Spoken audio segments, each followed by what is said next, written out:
The massive crystalline chamber stretched high above Ambassador Jake, Morrison's head like a cathedral made of ice and starlight. 7 different alien species sat in their elevated seats around the circular room, looking down at the small human. Delegation with barely hidden contempt. The air smelled strange here, filled with chemicals that made breathing feel thick and heavy. Jake had been sitting in the same uncomfortable chair for 3 hours, listening to the same arrogant voices make the same unreasonable demands. The Zephyrian Council leader Vexthara raised one of her 4-fingered hands, and the chamber fell silent. Her translucent skin glowed with a pale blue light, and when she spoke, her voice carried musical tones that would have been beautiful if not for the cold cruelty behind her words. She was 12 feet tall and elegant in the way that predators were elegant, all sharp angles and deadly grace. "The human delegation will accept our final offer," she announced, her words echoing off the crystal walls. "Your species may establish trading posts in the Outer Rim territories, but only under direct supervision of council-appointed overseers. You will provide raw materials at fixed prices determined by us. In exchange, we will allow your ship's safe passage through our space." Jake felt his jaw tighten as he listened. Beside him, Lieutenant Commander Lisa Grant kept her face carefully neutral, but he could see her hands gripping her datapad until her knuckles turned white. They had been negotiating for 3 long years, traveling from system to system, meeting with one council species after another. Every single time, the result was the same. Humanity was treated like children, begging for scraps from the adults' table. The Kraxan representative, General Thokvar, leaned forward in his seat, his chitinous armor clicking against the crystal. His species looked like giant beetles that had learned to walk upright, with mandibles that clicked when he spoke, and compound eyes that reflected the chamber's light like black mirrors. When he opened his mouth, rows of sharp teeth gleamed weightily. "Perhaps the humans do not understand their position," Thokvar said, his voice a harsh buzzing sound. "They are new to galactic civilization. They have primitive technology and small territories. They should be grateful that we offer them anything at all." Jake had heard variations of this speech dozens of times. The council species had been ruling the galaxy for thousands of years, before humanity even discovered fire. They had vast fleets of starships, planets full of resources, and technologies that seemed like magic. When human explorers first made contact with them 5 years ago, everyone on Earth had been excited. Finally, humanity would join the galactic community. They would trade knowledge and resources, explore the stars together, and build a better future for all species. That dream had died quickly. The Vorthic delegate spoke next, though her words formed directly in Jake's mind rather than coming through his ears. The Vorthic were telepaths, tall and thin with large heads and pale gray skin. They considered verbal speech primitive and spoke directly into other beings' thoughts. Her mental voice felt cold and invasive, like ice water being poured into his brain. "The human mind is simple and easy to read," she said without opening her mouth. "They want more than they deserve. They think they are equal to species that ruled the stars when their world was still covered in ice. This arrogance must be corrected." Jake stood up slowly, his chair scraping against the smooth floor. The sound echoed in the vast chamber, and all 7 council species turned their attention to him. He was not an impressive figure compared to the aliens around him. He was 62 years old, with gray hair and wrinkles around his eyes from too many years of staring at stars through spaceship windows. He wore a simple blue uniform with small Earth insignia on the shoulders, next to the elaborate costumes and natural armor of the council species. He looked plain and unremarkable, but when he spoke, his voice carried across the chamber with quiet authority. "Ambassador Morrison," Vexthara said, her tone suggesting that she was addressing a misbehaving child. "You have not been given permission to speak. Sit down and listen to our generous offer." Jake ignored her. He looked around the chamber, meeting the alien gazes one by one. The aquatic Nereid representative floated in a tank of green liquid, her tentacles writhing with what he had learned to recognize as amusement. The hive queen of the insectoid species clicked her mandibles in a pattern that meant contempt. Plant-like sylvan delegate swayed gently, her leaves rustling with what might have been laughter. "For 3 years," Jake said, his voice steady and calm, "humanity has come to these meetings in good faith. We have offered fair trade agreements. We have proposed mutual defense pacts. We have tried to find common ground with species that share this galaxy with us. And we have been patient with your demands," Vexthara interrupted. "But patience has limits. You will accept our terms or face the consequences." "What consequences?" Jake asked. "You'll refuse to trade with us? You'll deny us access to your territories? You'll treat us like enemies instead of just treating us like servants?" General Thokvar's compound eyes flashed with anger. "You dare to speak to the Council with such disrespect?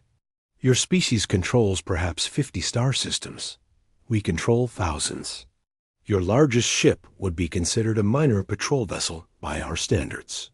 You have no allies, no advanced technology, and no hope of survival without our protection." Lisa Grant stood up beside Jake, her movements sharp and military precise. She was 35 years old, with short brown hair and intelligent green, eyes that missed nothing. She had been taking detailed notes throughout all of their negotiations, recording every insult and every dismissive gesture.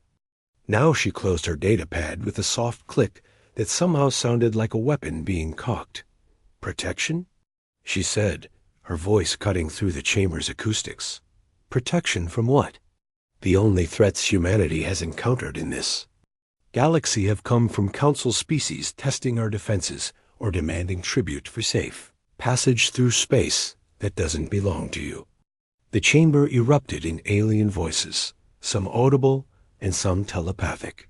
The Nereid's tentacles thrashed in her tank, creating waves that splashed against the transparent walls.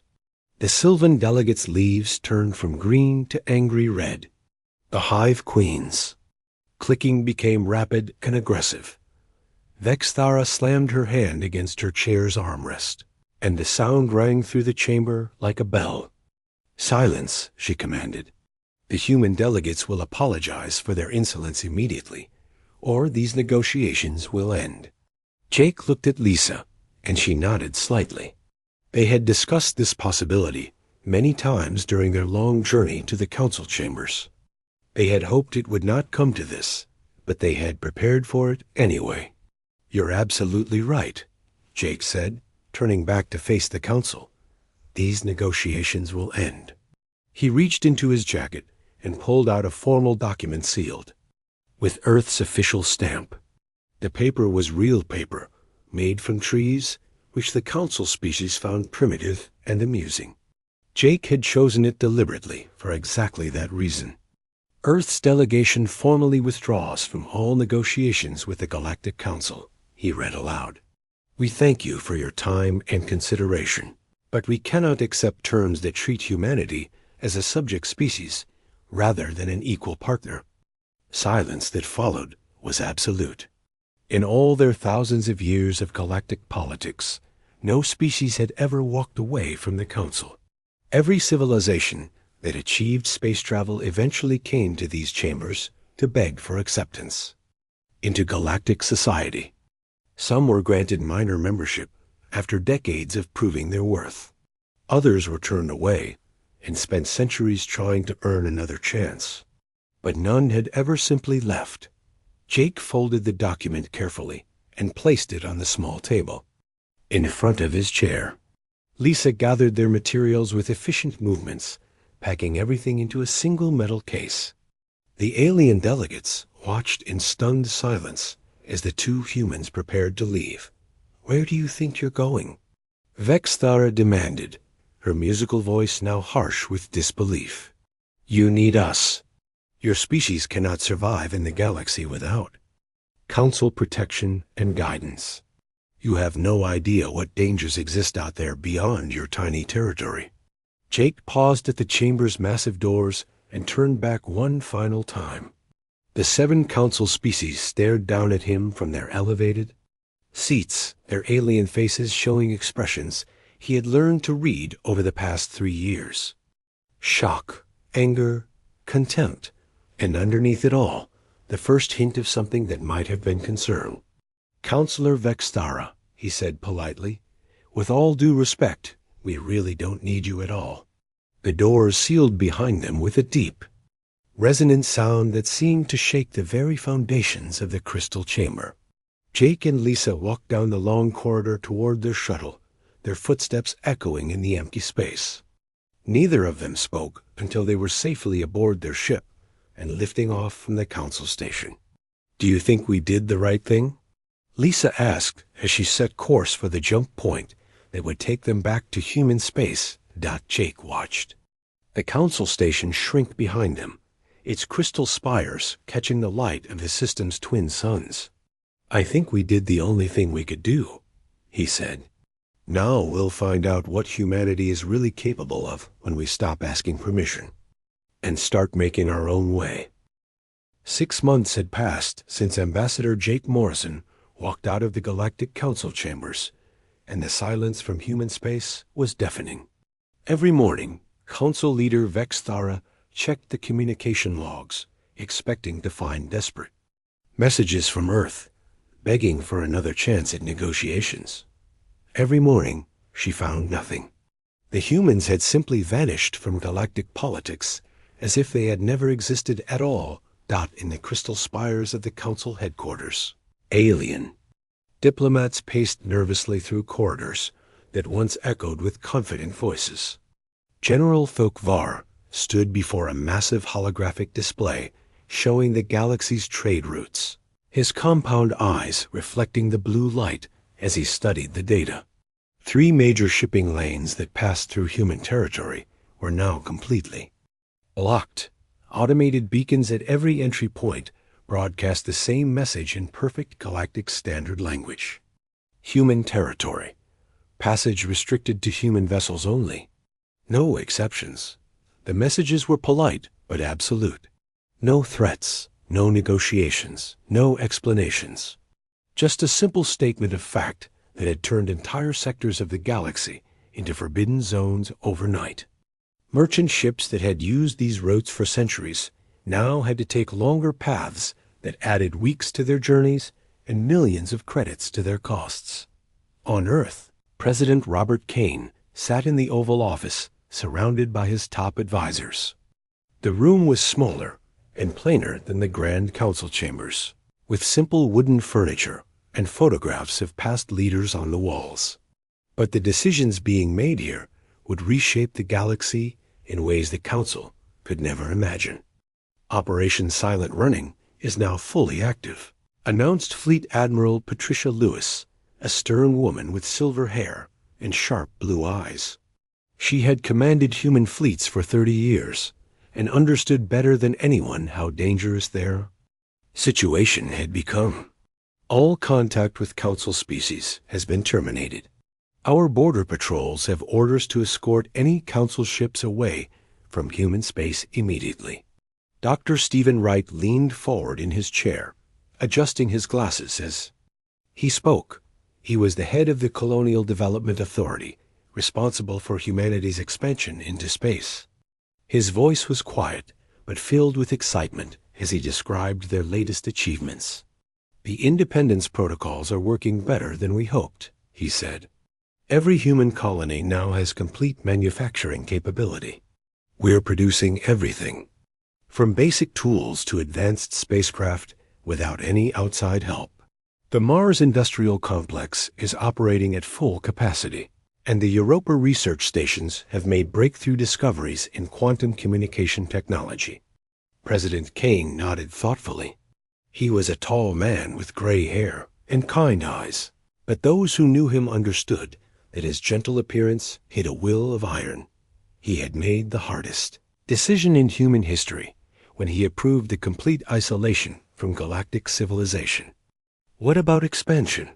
He asked. Admiral Lewis smiled for the first time in months. That's the best news of all, sir. Captain Nicole Barnes and the deep space exploration fleets have discovered over 200 new star systems in the past 6 months.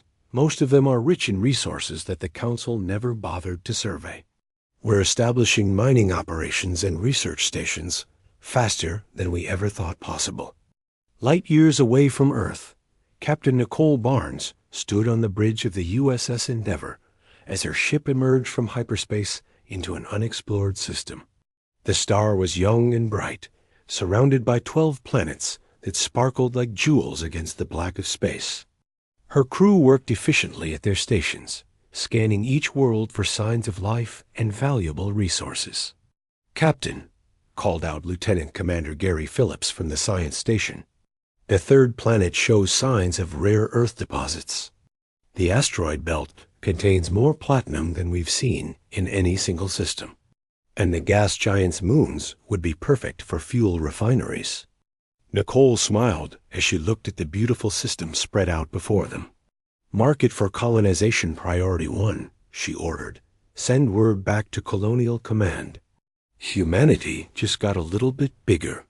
This scene was repeating itself throughout human space as dozens of exploration vessels pushed deeper into unexplored regions of the galaxy. While the Council species argued about trade routes and territorial boundaries, humanity was quietly claiming system after system, building the foundation for an empire that would soon dwarf anything the aliens had ever imagined. On Mars, Director Paul Henderson supervised the construction of manufacturing facilities that operated around the clock. The red planet had been transformed into humanity's industrial heart, with massive factories producing everything from basic supplies to advanced starship components. Robotic workers moved through the facilities like metal ants, assembling products with precision that exceeded anything the Council species could achieve. "Production is up 40% from last month," Henderson reported during his daily communication with Earth. "We're now completely self-sufficient in all basic materials. The new automated systems are working so well that we're actually producing surplus goods. If we wanted to, we could supply half the galaxy with manufactured products." But humanity had no interest in supplying the galaxy. They were too busy building something entirely new. On Europa, Dr. Susan Clark made a discovery that would change everything. Her research team had been working on quantum communication technology, trying to find ways to send messages instantly across the vast distances between human colonies. What they found was something far more revolutionary. "We've done it," she announced to her team, her voice shaking with excitement. "True instantaneous communication across any distance. No more waiting months for messages to travel between star systems. Every human colony can now talk to every other colony in real time." The implications were staggering. While Council species still relied on message drones that took weeks or months to carry information between their worlds, humanity now had a communication network that connected their entire civilization instantly. Military coordination, scientific research, and colonial administration could all be managed with unprecedented efficiency. Meanwhile, at the borders of human space, something strange was happening. Council ships that approached human territory, expecting to find the same eager, submissive species they had dismissed 6 months earlier, instead encountered something that made them deeply uncomfortable. Captain Ryan Foster commanded the human patrol vessel USS Pioneer when a Zephyrian merchant ship approached the border near the Centauri system.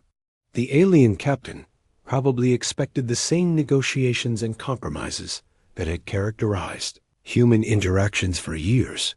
Instead, he found himself facing a human officer who spoke with calm authority and absolute confidence. "Zephyrian vessel, you are approaching restricted space," Foster announced over the communication channel. "Alter course immediately, or you will be escorted away." The Zephyrian captain's response crackled through the speakers, his voice filled with the same arrogance that had characterized Council interactions with humanity for years. "Human ship, we demand passage through this system. Our trade route has used this path for centuries. You have no right to block galactic commerce." Foster's response was polite but unyielding. "Zephyrian vessel, this is human space. You are not authorized for entry. Please alter course now." "And if we refuse?" the alien captain demanded. Foster looked at his tactical officer and nodded slightly. The USS Pioneer's new defensive systems came online, energy readings that made the Zephyrian ship's sensors scream warnings about weapon signatures unlike anything in their databases. "Then you will be removed," Foster said simply. The Zephyrian ship changed course and departed at maximum speed. Similar encounters were happening throughout human space as Council ships discovered that the species they had dismissed as primitive and dependent had become something else entirely. Human patrol vessels were larger, faster, and more advanced than intelligence reports had suggested. Human colonies were thriving without any outside help. Most disturbing of all, humans seemed completely uninterested in Council approval or recognition. Back on the Council station, Vex Thara convened an emergency meeting of the 7-member species. The crystal chamber that had once echoed with confident voices now filled with worried whispers and nervous clicking sounds. "The human situation is becoming problematic," she announced, her translucent skin flickering with colors that indicated stress. "Our trade routes are disrupted. Our merchant ships report being turned away from systems we have used for millennia. Most concerning, our intelligence sources report that human space appears to be expanding rapidly." General Thokvar's mandibles clicked with agitation. Impossible. 6 months ago, they controlled perhaps 50 star systems. How could they have expanded significantly in such a short time? The Vorthic telepath's mental voice carried undertones of genuine worry. "Our psychic probes cannot penetrate human space. Something is blocking our ability to read their thoughts or monitor their activities. This has never happened before with any species." Dr. Zinther, the Council's chief economist, presented data that made everyone in the chamber uncomfortable.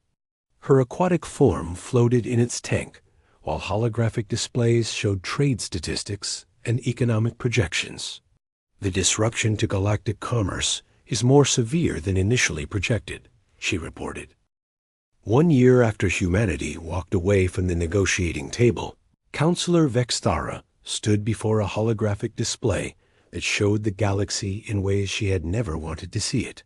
Red zones marked the areas where Council ships could no longer travel safely. Yellow zones indicated systems where trade had become difficult or expensive. Green zones showed the remaining areas under full Council control, and there were far fewer green zones than there had been 12 months ago. The most disturbing part of the display was the growing blue region that marked human-controlled space. When the humans had first made contact with galactic civilization, their territory had been a tiny cluster of blue dots near the edge of the galaxy. Now it stretched across vast regions that the Council had never bothered to explore, a sprawling network of systems that seemed to grow larger every time the intelligence reports were updated. "How is this possible?" Vexthara demanded, her musical voice carrying sharp notes of disbelief. 12 months ago, they were begging us for trading rights. Now our own intelligence services cannot tell us how many systems they control. Agent. Commander Kelly Wright moved silently through the corridors of SciFiPrime, her appearance altered by advanced disguise, technology that made her look like one of the many alien workers who served the Council species. She had been operating undercover for 8 months, feeding critical information back to Earth through quantum-encrypted channels that the Council could not detect or intercept.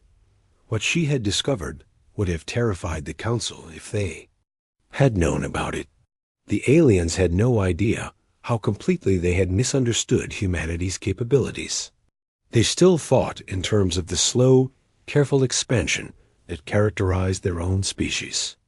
They could not comprehend a civilization that built new colonies every week and developed revolutionary technologies in months rather than centuries.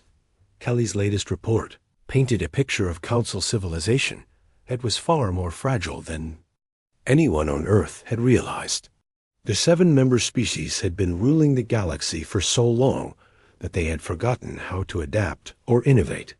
Their technologies had remained basically unchanged for hundreds of years. Their military tactics relied on intimidation rather than actual fighting capability. Most importantly, their entire economic system depended on controlling the trade routes that connected different regions of the galaxy. The Council species are completely dependent on each other, Kelly reported during her encrypted communication with Earth. The Zephyrians control most of the luxury goods manufacturing, but they import all their food from Kraxan agricultural worlds. The Kraxan have powerful military fleets, but they rely on Nereid navigation technology. Every species specializes in a few things and trades for everything else. Without their trade networks, their entire civilization would collapse within months. Dr. Zinther, the Council's chief economist, swam nervously in her tank as she prepared her latest report for the emergency session. The numbers were worse than she had feared. 3 major trade routes remained completely blocked by human space. Alternative shipping paths were so expensive that many companies were simply abandoning certain types of commerce entirely. The rare Earth minerals that came from the Outer Rim territories were no longer available, causing shortages of basic electronic components throughout Council space. The economic situation is becoming critical, she announced to the assembled Council members. Our growth has not just stopped, it has reversed. 3 member species are reporting significant technological regression because they can no longer obtain the materials needed for advanced manufacturing. The Alcurian spice trade has collapsed completely, causing social unrest on 17 worlds. General Thokvar's compound eyes reflected the chamber's light as he studied military intelligence reports that made no sense to him. Kraxan scouts had been observing the edges of human space for months, and what they found challenged everything the Council thought they knew about warfare and expansion. Human ships have been detected in over 300 star systems, he reported, his voice buzzing with confusion. This is impossible, according to our understanding of fleet logistics. No species can support military operations across such vast distances. Yet our scouts report evidence of permanent human installations, mining operations, and defensive positions throughout these territories. The hive queen of the insectoid species clicked her mandibles in patterns that indicated extreme agitation. Her intelligence networks had always been the most extensive in the galaxy, with small monitoring stations hidden throughout space. But somehow, humans had been expanding into regions where her scouts had reported nothing unusual just months before. The human expansion follows no logical pattern, she reported. They are not claiming the richest systems first, as any rational species would do. Instead, they appear to be establishing positions throughout vast areas of space simultaneously. Our models cannot predict their next moves because their strategy makes no sense. What the Council members did not understand was that humanity was not following their strategy at all.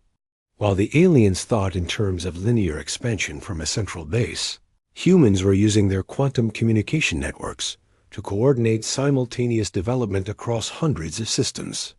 Colony ships launched from Earth could establish new settlements while receiving real-time support and guidance from established colonies thousands of light years away. Captain Daniel Brooks stood on the bridge of the USS Constitution as his fleet emerged from hyperspace in the Andromeda Passage, a region of space that Council charts marked as unexplored and worthless. What his sensors found was anything but worthless. The system contained 7 planets rich in rare metals, 3 asteroid belts perfect for mining operations, and a gas giant whose moons could support massive industrial complexes. "Begin full survey operations," Brooks ordered his crew. "I want detailed scans of every rock in this system. Colonial Command is going to want complete data before they send the construction fleets." Within hours, automated probes were mapping the entire system, while engineering teams identified the best locations for mining facilities and space stations. By the end of the week, the first construction ships would arrive to begin building humanity's newest industrial center. The entire process would take less than a month, a speed of development that Council species achieved only in their most optimistic dreams. But the most shocking discovery was yet to come. As human exploration fleets pushed deeper into unexplored space, they began encountering other alien species that the Council had either never contacted or had deliberately ignored. These civilizations had been struggling alone at the edges of the galaxy, too weak to demand Council attention, but too proud to beg for recognition. The reptilian Skarn had been fighting a losing war against mechanical invaders for over 50 years. Their desperate calls for help had been dismissed by the Council as the problems of a primitive species not worthy of assistance.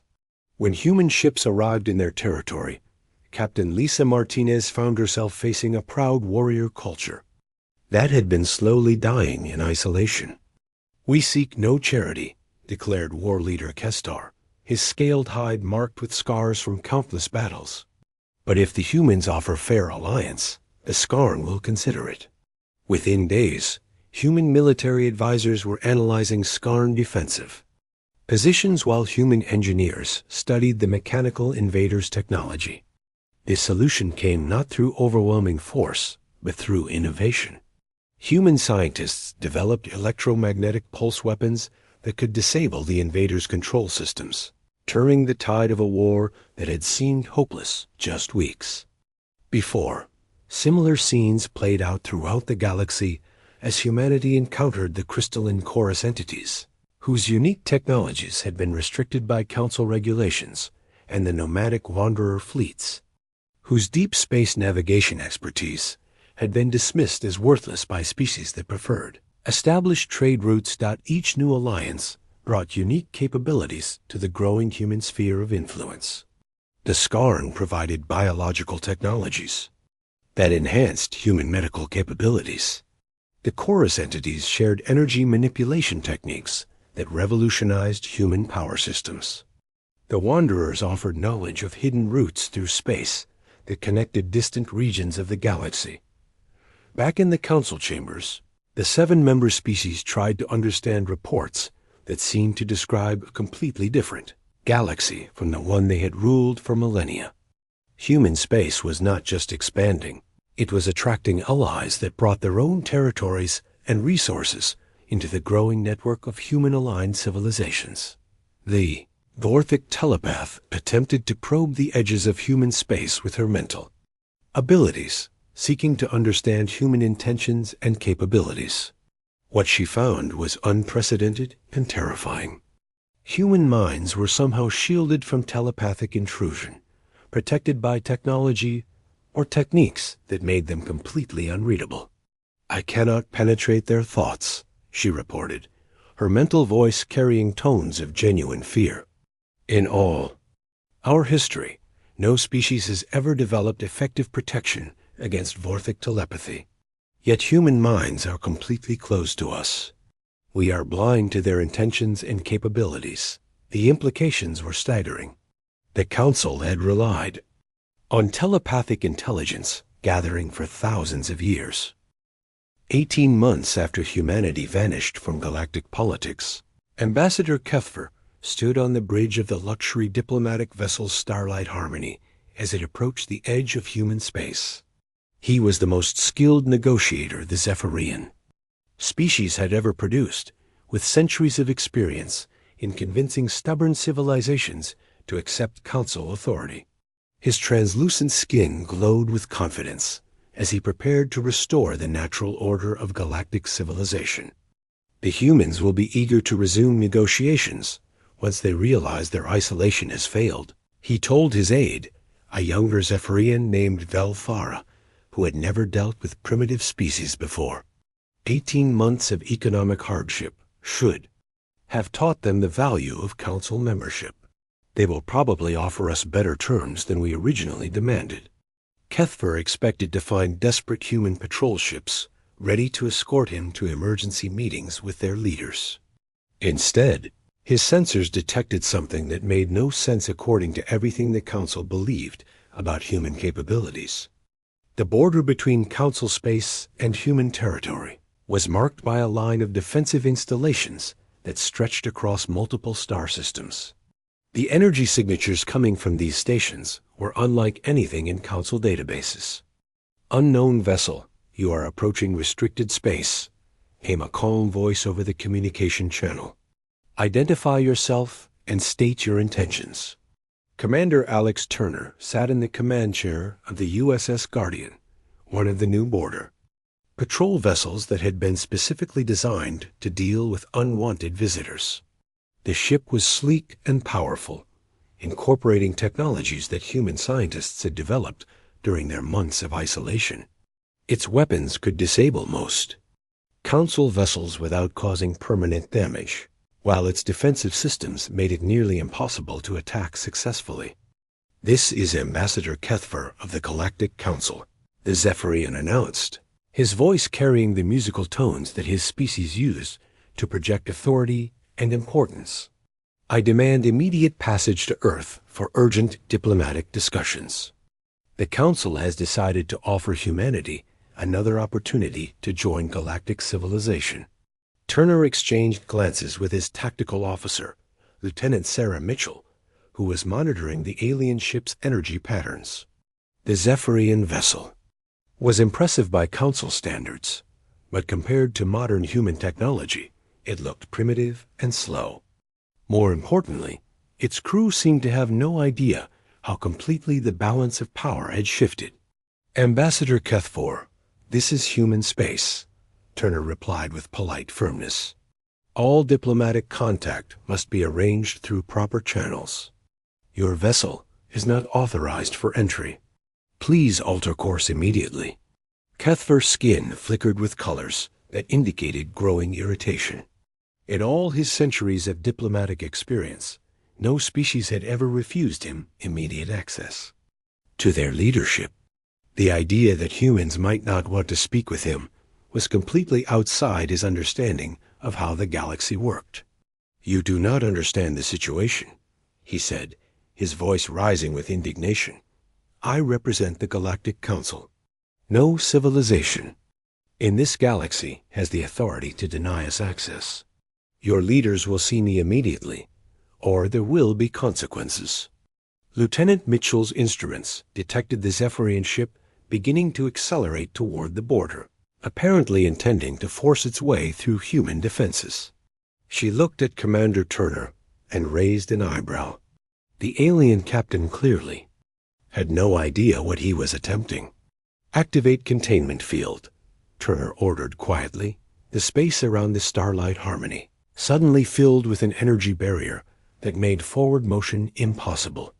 The Zephyrian ship's engines strained against the invisible wall, but they might as well have been trying to push through a planet. Kethver's sensors screamed warnings about energy levels that exceeded anything his species had ever encountered. "What is this?" he demanded, his confident voice now carrying notes of concern. "Release us immediately." "Ambassador, you are free to leave at any time," Turner replied. "Simply reverse course and exit human space. Any attempt to proceed further will result in your vessel being escorted to the nearest Council territory." For 6 hours, Kethver tried every diplomatic technique he knew. He offered threats, bribes, and appeals to galactic law. He reminded the humans of their inferior position in galactic civilization. He warned them about the dangers they would face without Council protection. Nothing worked. The human commander remained politely unmoved, and the energy barrier never wavered. Finally, Kethver was forced to accept the impossible truth. The humans did not want to talk to him. They did not care about his threats or his offers. They simply wanted him to leave their territory and never come back. His ship departed in humiliation, carrying news that would shock the Council to its foundations. The second attempt to restore contact came 3 months later, when the Council voted to impose economic sanctions on humanity. Councillor Vex Thara announced the decision with great ceremony, believing that threats of economic isolation would force the humans to reconsider their position. Any species that trades with humanity will be denied access to Council markets, she declared before the assembled representatives of dozens of alien civilizations. The rebellious humans will learn that no civilization can survive without Council. Approval and support. Dr. Amanda Shaw, director of the Human Trade Authority, received news of the sanctions while reviewing production reports from the industrial complexes throughout human space. She was a practical woman with gray hair and sharp eyes who had spent her career managing humanity's economic development. The Council's threats struck her as both amusing and pathetic. Her response was broadcast throughout galactic communication networks within hours. The Human Federation acknowledges the Galactic Council's trade sanctions, she announced with calm professionalism. We wish to inform all interested parties that human space operates under complete economic independence and requires no external trade relationships for continued prosperity and growth. The broadcast included holographic displays of vast manufacturing facilities, agricultural worlds that could feed billions of people, and mining operations that extracted more resources than entire Council species controlled. The message was clear. Humanity had built an economy that was not just independent of Council influence, but actually larger and more advanced than anything the Council had ever achieved. Worse for the Council, their sanctions had an effect they never anticipated. Species that had been oppressed or ignored by Council policies began approaching human territory with their own trade offers. The reptilian Skarn, whose military alliance with humanity had already proven profitable, opened formal commercial relationships that brought their unique biotechnology into human markets. The crystalline chorus entities, whose innovations had been restricted by Council regulations for centuries, began sharing energy technologies that revolutionized human power systems. Within months, humanity had more trade partners than ever before. While Council species found their own markets, shrinking as previously dependent civilizations discovered they could get better deals from the humans and their allies. The third and most desperate attempt came when General Thokvar decided that military pressure was the only language primitive species understood. He assembled a Kraxan battle fleet and positioned it at the edge of human space, expecting to intimidate the upstart humans back to the negotiating table. Fleet Admiral Patricia Lewis received reports of the Kraxan fleet while reviewing tactical plans aboard her flagship, the USS Constitution. The massive vessel was the pride of the human fleet, incorporating every technological advance that human scientists had achieved during their isolation. Its weapons could destroy planets. Its defenses could withstand attacks that would obliterate Council dreadnoughts, and its speed made it faster than anything the aliens had ever built. General Thokvar, this is Admiral Lewis of the Human Federation Fleet, she announced over an open channel that carried her words throughout both fleets. You are in violation of human territorial sovereignty. Withdraw immediately. The Kraxan general's response crackled with arrogance and threat. Human Admiral, you face the might of the Kraxan Empire. Surrender now, and your species may be permitted to survive as servants to your betters. Continue this foolish rebellion and face the consequences. Admiral Lewis looked around the bridge of her flagship at the calm, professional faces of her crew. These men and women had trained for months, using advanced simulation systems that tested them against every possible enemy. They were ready for whatever the galaxy might throw at them. "General Thokvar, you have 10 minutes to begin withdrawal," she said with quiet authority. "After that time, your fleet will be removed from human space by force." The standoff lasted exactly 9 minutes and 30 seconds.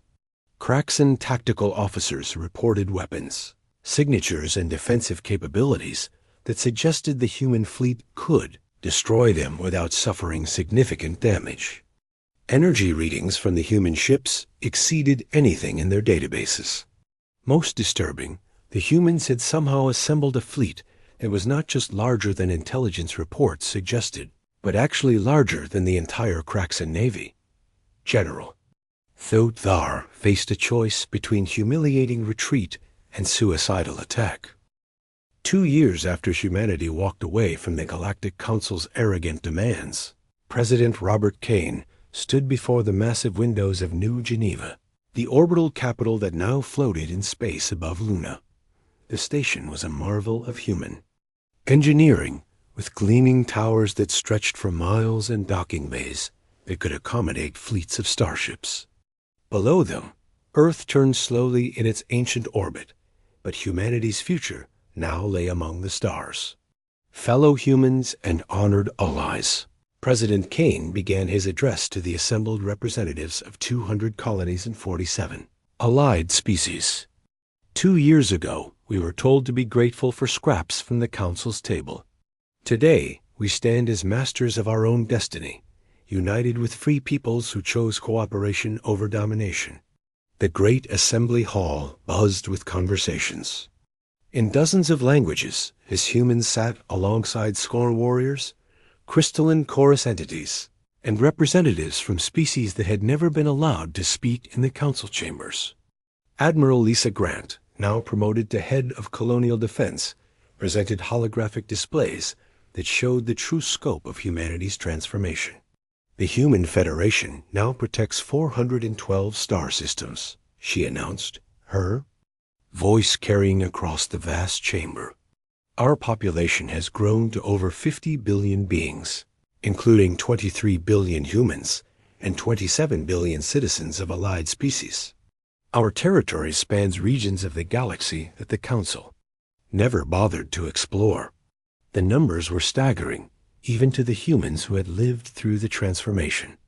Captain Nicole Barnes, who had commanded the first exploration missions into unknown space, now oversaw a fleet of 300 vessels that conducted scientific research, established new colonies, and maintained peaceful relations with the dozens of species that had joined the growing alliance. The Free Species Alliance represents everything the Galactic Council claimed to be, but never was. Barnes reported from her flagship, the USS Endeavour.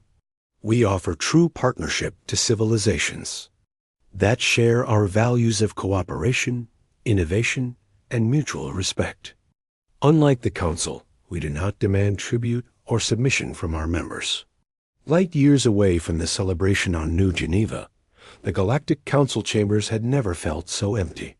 3 of the original 7-member species had quietly withdrawn from council meetings, sending secret diplomatic messages to human space requesting individual negotiations. The remaining 4 species sat in their crystal seats like monuments to a dying empire, watching holographic displays that showed their steadily shrinking influence. Councillor Vextharos' translucent skin had lost its healthy glow, flickering with dull colors that indicated stress and fear. The trade routes that had once carried the wealth of the galaxy now flowed around council space like water around a stone. The taxation and tribute that had funded their ancient empire had dried up as species after species found better opportunities in human territory. How did this happen? She asked the nearly empty chamber, her musical voice now carrying discordant notes of desperation. 2 years ago, they were nothing. Primitive newcomers begging for our recognition. Now half the galaxy looks to them for leadership instead of us. Dr. Marcus Webb made his announcement from the research station orbiting Jupiter, surrounded by the quantum tunneling equipment that would change galactic civilization forever. The elderly scientist had spent months perfecting technology that the council species had never even imagined possible. Ladies and gentlemen, we have achieved instantaneous transportation across galactic distances, he announced to the assembled media representatives. Quantum tunneling technology now allows us to move ships, cargo, and people between any 2 points in the galaxy without regard for distance or travel time. The demonstration that followed left observers speechless. Human ships appeared simultaneously in 12 different star systems, hundreds of light years apart, arriving in perfect coordination to deliver supplies to remote colonies and conduct joint military exercises with allied fleets. What had once taken months of dangerous travel through hyperspace could now be accomplished instantly and safely. The implications were revolutionary. Human colonies could receive immediate support from anywhere in the galaxy. Military forces could respond to threats across vast distances in real time. Most importantly, the trade routes that had given the Council their power over galactic civilization became completely irrelevant overnight. General Thokvar received the intelligence reports in his darkened command center, his compound eyes reflecting the glow of tactical displays that showed a galaxy he no longer recognized. Kraxan scouts reported human installations in sectors that had been empty space just months before, construction projects that dwarfed anything the Council had ever attempted, military formations that suggested humanity was preparing for conflicts on a scale that made Council fleet battles look like minor skirmishes. They are building something, he told the few allies who still answered his communications.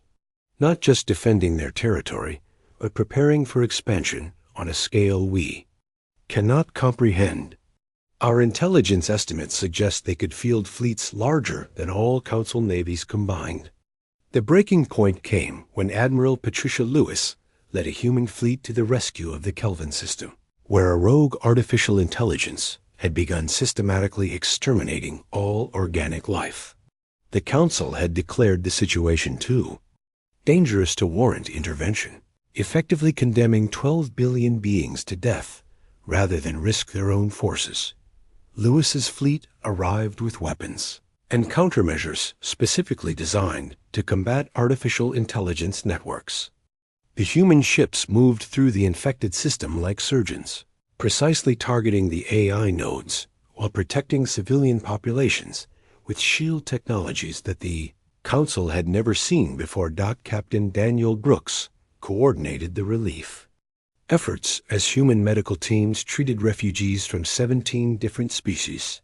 Dr. Susan Clark's field hospitals processed thousands of injured beings, while human engineers worked to restore power and communications to devastated worlds. The entire operation was broadcast live across galactic networks, showing the galaxy what real leadership looked like. This is what the Council should have done, declared Refugee Coordinator Kestar, the Skarn warrior who had become one of humanity's most trusted allies.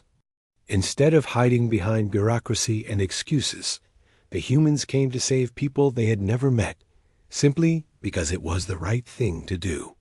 The rescue operation lasted 3 days and saved an entire star system from extinction. More importantly, it demonstrated to the galaxy that humanity and their allies represented a fundamentally different approach to galactic civilization. Where the Council ruled through fear and demanded tribute, the Free Species Alliance offered protection and asked only for cooperation. The aftermath of the Kelvin rescue triggered an avalanche of applications for membership in the Free Species Alliance. Civilizations that had spent centuries trying to earn Council recognition abandoned their efforts and petitioned humanity for partnership instead. Trade agreements, defense pacts, and cultural exchanges flowed through human space, while Council territory became increasingly isolated. President Kane stood in his office aboard New Geneva, reading the latest reports from intelligence services that now operated throughout the galaxy. The transformation was complete and irreversible. Humanity had become the dominant civilization in their region of space, not through conquest or intimidation, but by offering something the Council never could: genuine equality and mutual benefit. "Mr. President," his aide announced, "we have 17 new requests for Alliance membership today, including 3 former Council species. Also, there are 12 Council ships waiting at our borders, requesting permission to enter human space for urgent diplomatic discussions." Kane looked out at the stars and smiled. "Tell the Council ships they can wait," he said quietly. "We'll consider their requests when we have time. Right now, we have more important things to do than listen to the same species who told us we should be grateful for scraps." Ambassador Jake Morrison, the man who had first walked out of the Council chambers, now served as humanity's primary representative to the Free Species Alliance. He stood on the observation deck of New Geneva, watching human and allied ships departing for new worlds and new discoveries. The galaxy that had once seemed closed to humanity now spread before them, infinite with possibility, dot in the distance. A small Council diplomatic vessel waited at the edge of human space, broadcasting increasingly desperate requests for an audience. Morrison watched it for a moment, then turned away. Humanity had moved beyond needing Council approval or recognition. They were writing their own destiny among the stars, and the galaxy was becoming a better place because of it.